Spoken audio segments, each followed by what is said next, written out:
Assalamualaikum warahmatullahi wabarakatuh. Perkenalkan, nama saya Muhammad Fajar Al-Siddiq dengan NIM B1A1221188. Di sini saya akan menjelaskan soal materi ujian tengah semester hukum waris Islam. Soal yang pertama, bagaimana pengaturan harta dalam Al-Quran? Jelaskan dengan mengemukakan dasar hukum dan contohnya. Dalam Islam, harta diartikan sebagai sesuatu yang sangat penting dan merupakan milik Allah. Manusia hanya berhak memanfaatkan saja. Adapun pengaturan harta dalam Al-Quran ialah: yang pertama, Allah adalah pemilik mutlak harta. Yang kedua, fungsi harta sebagai bekal untuk ibadah, penunjang kehidupan, sebagai ujian keimanan, pendukung untuk menjadi pemimpin, dan salah satu perhiasan hidup. Yang ketiga, memperoleh harta tidak boleh dengan cara batil. Penggunaannya harus seimbang, pengelolaannya harus cermat, jujur, ikhlas, dan transparan, serta mampu memberi manfaat bagi masyarakat. Yang keempat, Islam mensyariatkan peraturan-peraturan mengenai muamalah seperti jual beli, sewa menyewa,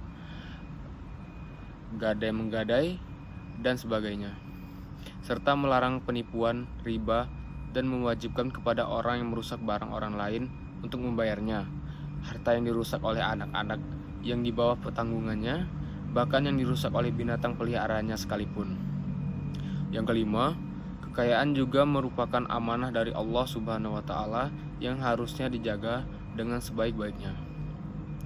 Contoh pengaturan harta dalam Al-Quran adalah Quran Surah Al-Ahzab ayat 10 yang menyatakan bahwa setelah menunaikan sholat, manusia diperbolehkan mencari karunia Allah dengan bertebaran di muka bumi.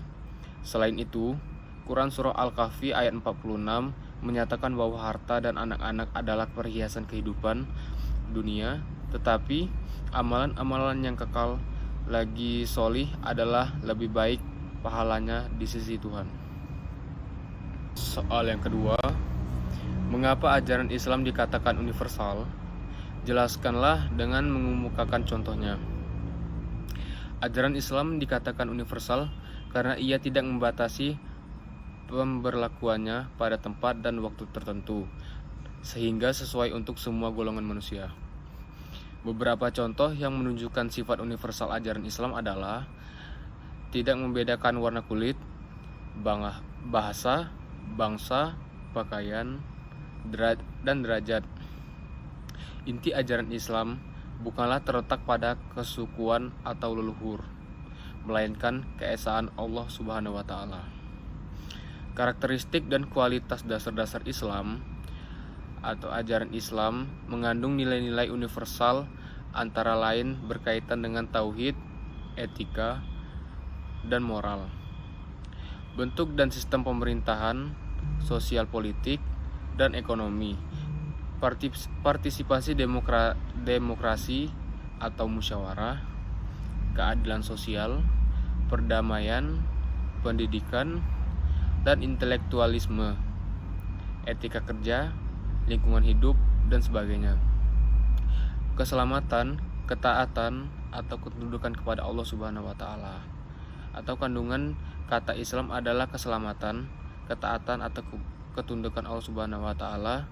Selain itu, Islam juga mengandung makna kedamaian. Dapat diaplikasikan di setiap zaman dan daerah. Ajaran Islam sudah universal sehingga sesuai di setiap zaman, di daerah manapun, dan dalam kondisi apapun. Dengan sifatnya yang universal, ajaran Islam dapat diaplikasikan di seluruh dunia dan tidak terbatas pada satu tempat atau waktu tertentu. Soal ketiga, apa yang dimaksud dengan hukum waris Islam, serta jelaskan pengertian dan unsur-unsur hukum waris Islam dan beberapa hak yang ada hubungannya dengan harta warisan dengan mengemukakan dasar hukum dan contohnya. Hukum waris Islam adalah hukum yang mengatur tentang pembagian harta seseorang yang telah meninggal kepada ahli waris atau keluarga yang berhak. Berikut adalah pengertian dan unsur-unsur hukum waris Islam. Pewaris, orang yang pada saat tewas meninggalkan ahli waris dan harta peninggalan. Ahli waris, orang yang pada saat meninggal dunia mempunyai hubungan darah atau hubungan perkawinan dengan pewaris, beragama Islam, dan tidak terhalang karena hukum untuk menjadi ahli waris. Harta peninggalan, harta yang ditinggalkan oleh pewaris, baik yang berupa miliknya maupun hak-haknya. Harta warisan, harta bawaan ditambah bagian asal harta beserta selesainya dipergunakan untuk keperluan pewaris selama sakit hingga meninggalnya. Biaya pengurusan jenazah, pembayaran hutang, serta pemberian buat kerabat. Beberapa hak yang ada hubungannya dengan harta warisan antara lain hak ahli waris untuk menerima bagian warisan sesuai dengan ketentuan hukum Islam. Selain itu, harta warisan juga dapat dibagi berdasarkan wasiat. Dasar hukum waris Islam adalah Al-Quran, Surah An-Nisa, ayat 11, 12, dan 176. Contoh pembagian harta warisan menurut hukum Islam adalah pembagian waris kepada keluarga perempuan, seperti anak wanita, cucu-cucu perempuan, ibu, dan nenek pihak wanita, saudara wanita sebapak seibu, atau sebapak atau seibu saja. Soal yang keempat, sebutkan dan jelaskan sumber hukum waris Islam dan mengapa para imam mazhab berbeda pendapat dalam menentukan sumber hukum waris Islam. Jelaskan dengan mengemukakan contohnya. Sumber hukum waris Islam adalah Al-Quran, hadis, ijma atau kesepakatan para ulama, dan kias atau analog. Para imam mazhab berbeda pendapat dalam menentukan sumber hukum waris Islam karena perbedaan interpretasi terhadap sumber-sumber tersebut. Sebagai contoh, Imam Syafi'i dan Hazairin memiliki pendapat yang berbeda tentang hukum kewarisan Islam. Imam Syafi'i berpendapat bahwa orang yang hilang dalam waktu yang lama dan tidak diketahui kabar beritanya harus dihukumi masih hidup sampai diketahui dengan pasti bahwa orang tersebut sudah mati, dan tidak boleh menghukumi kematian seseorang kecuali dengan yakin. Sedangkan Hazairin memiliki pendapat baru yang berbeda dengan mazhab Syafi'i, yaitu bahwa serta warisan orang yang hilang harus dibagi secara merata kepada ahli waris yang masih hidup. Perbedaan pendapat ini terjadi karena interpretasi yang berbeda terhadap sumber-sumber hukum Islam. Soal kelima, jika dipelajari dalam Al-Quran dan Al-Hadis, maka sekurang-kurangnya terdapat 5 asas tentang hukum waris Islam, yakni akibat kematian, ijbari, bilateral, individual, dan keadilan berimbang. Jelaskan arti dari kelima asas tersebut dengan mengemukakan contohnya. Yang pertama, asas akibat kematian. Hukum waris Islam hanya berlaku setelah seseorang meninggal dunia. Contohnya, ketika seorang ayah meninggal, maka hukum waris Islam baru berlaku untuk pembagian harta warisan yang ditinggalkan. Yang kedua, asas ibari. Hukum waris Islam harus sesuai dengan ayat-ayat Allah tentang hukum waris. Contohnya, ketika pembagian harta warisan dilakukan, harus memperhatikan ketentuan-ketentuan yang terdapat dalam Al-Quran dan Hadis. Yang ketiga, asas bilateral. Pembagian harta warisan harus dilakukan secara merata antara ahli waris laki-laki dan perempuan. Contohnya, ketika seorang ayah meninggal dan meninggalkan harta warisan, maka pembagian harta warisan harus dilakukan secara merata antara anak laki-laki dan anak perempuan. Yang keempat, asas individual. Setiap ahli waris harus menerima bagian yang sesuai dengan haknya. Contoh, ketika pembagian harta warisan dilakukan, setiap ahli waris harus menerima bagian yang sesuai dengan haknya masing-masing. Yang kelima, asas keadilan berimbang. Pembagian harta warisan harus seimbang antara harta warisan yang menjadi hak seseorang dengan beban biaya beban biaya hidupnya yang harus ditanggung. Contohnya, ketika pembagian harta warisan dilakukan, harus memperhatikan beban biaya hidup yang harus ditanggung oleh masing-masing ahli waris, sehingga pembagian harta warisan dianggap adil dan seimbang. Soal yang keenam, sebutkan dan jelaskan sebab-sebab mewarisi serta sebab-sebab tidak mewarisi dalam hukum waris Islam dengan mengemukakan dasar hukum dan contohnya. Sebab-sebab mewarisi dalam hukum waris Islam adalah sebagai berikut. Yang pertama, hubungan nasab atau hubungan keluarga, baik dari garis atau leluhur si mayit, garis keturunan, maupun hubungan kekerabatan garis menyimpang, baik laki-laki maupun perempuan. Yang kedua, pernikahan yang sah. Yang ketiga, wala atau memerdekakan budak. Yang keempat, kesamaan agama. Sebab-sebab tidak mewarisi dalam hukum waris Islam adalah sebagai berikut. Yang pertama, ahli waris yang membunuh pewaris tidak berhak mendapatkan warisan dari keluarga yang dibunuhnya. Yang kedua, ahli waris yang meninggalkan Islam. Yang ketiga, ahli waris yang tidak memenuhi syarat untuk menerima warisan karena melakukan sesuatu yang menyebabkan dia tersingkir sebagai ahli waris. Dasar hukum untuk hukum waris Islam adalah Al-Quran dan hadis. Al-Quran surah An-Nisa ayat 11-12 dan surah Al-Maidah ayat 106-108, serta hadis riwayat Bukhari dan Muslim.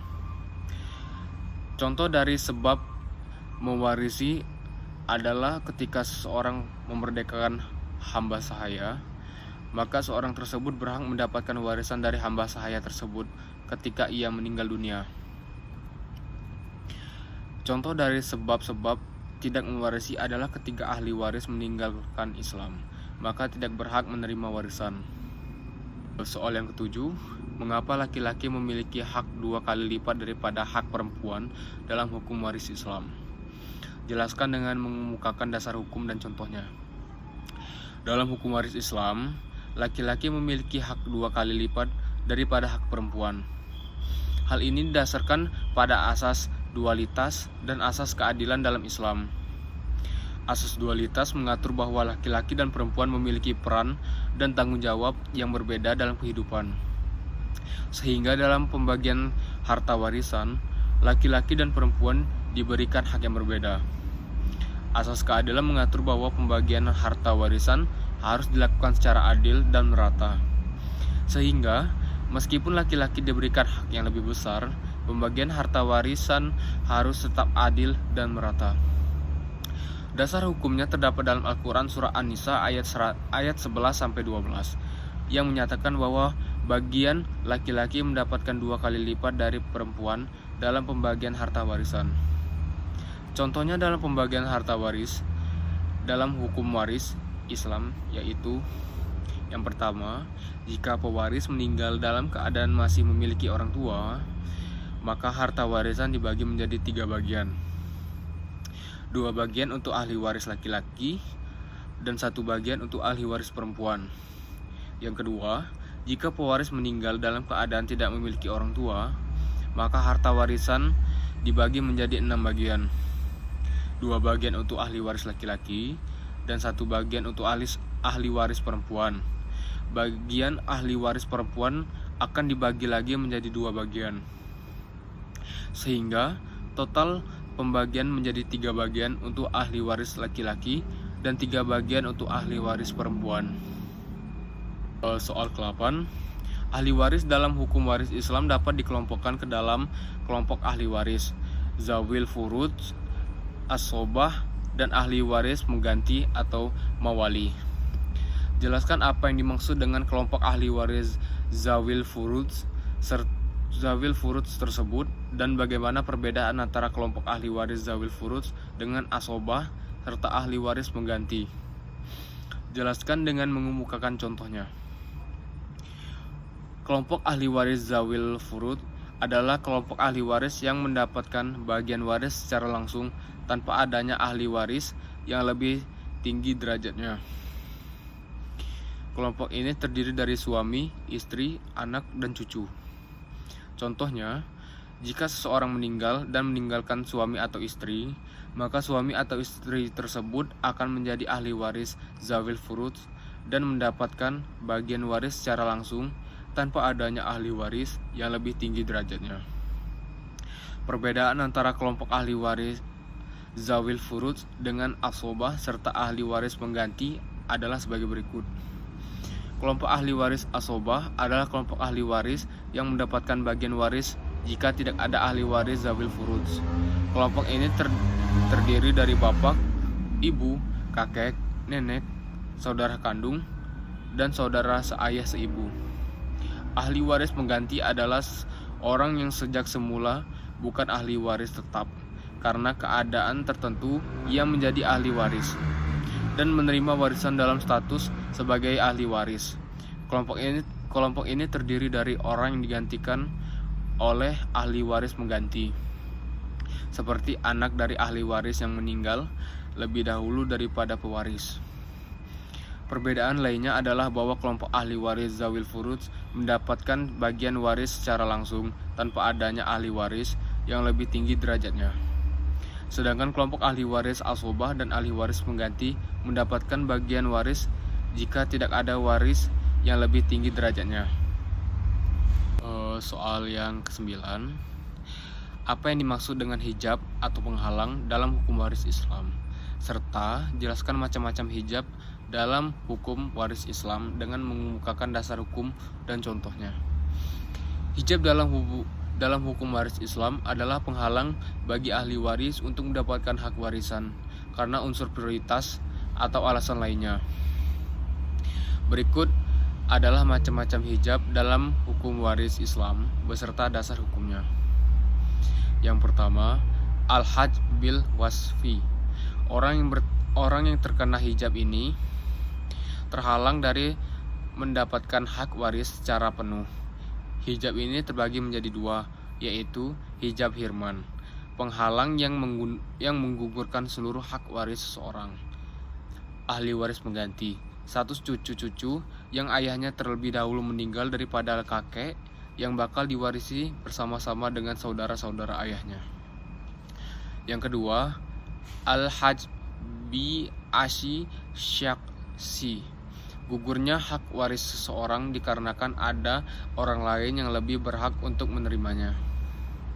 Hijab ini terbagi menjadi dua, yaitu hajj nukson,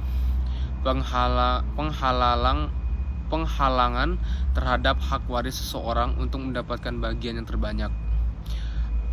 Al-waris yang terhijab, ahli waris yang terhalang mendapatkan hak waris karena adanya ahli waris lain yang lebih prioritas atau dipengaruhi suatu sifat terlarang yang melekat pada ahli waris sehingga mencegahnya untuk memperoleh harta warisan. Dasar hukum hijab dalam hukum waris Islam adalah hadis Rasulullah SAW. Menurut hadis tersebut, hijab merupakan suatu sistem yang mengurangi atau menggugurkan seluruh saham harta warisan ahli waris tertentu karena terdapat ahli waris lain yang lebih prioritas atau dipengaruhi suatu sifat terlarang yang melekat pada ahli waris sehingga mencegahnya untuk memperoleh harta warisan. Soal yang ke-10, bagaimana kedudukan anak angkat dalam hukum waris Islam serta bagaimana perbedaan kedudukan hukumnya dengan hasil ijtihad para ulama Indonesia. Jelaskan dengan mengemukakan dasar hukum dan contohnya. Anak angkat dalam hukum waris Islam tidak memiliki kedudukan sebagai ahli waris dan hanya dapat menerima wasiat wajibah dari orang tua angkatnya sesuai dengan pasal 209 kompilasi hukum Islam. Namun, hasil ijtihad para ulama Indonesia mengenai wasiat wajibah untuk anak angkat berbeda dengan hukum Islam. Para ulama Indonesia mengambil pendapat Ibnu Hazm yang mewajibkan hukum wasiat wajibah untuk orang tua dan kerabat yang tidak berhak menerima waris karena terhijab dan hak waris tersebut. Sehingga anak angkat dapat menerima wasiat wajibah dari orang tua angkatnya. Perbedaan ini dapat menimbulkan konflik dalam pembagian warisan. Sebagai solusinya, perlu dilakukan mediasi agar peristiwa sengketa ini tidak berkembang ke dalam ranah perdata apalagi pidana. Contoh kasus yang sering terjadi adalah sengketa kewarisan antara anak angkat dengan ahli waris orang tua angkat. Untuk menghindari sengketa tersebut, pengangkatan anak harus dilakukan sesuai dengan ketentuan yang berlaku. Sebagai solusi, kompilasi hukum Islam menyarankan agar orang tua angkat memberikan wasiat wajibat kepada anak angkat untuk mencegah sengketa kewarisan di kemudian hari. Baiklah, sekian jawaban ujian tengah semester hukum waris Islam dari saya. Lebih atau kurangnya saya mohon maaf. Saya akhiri, wabillahi taufik wal hidayah. Wassalamualaikum warahmatullahi wabarakatuh.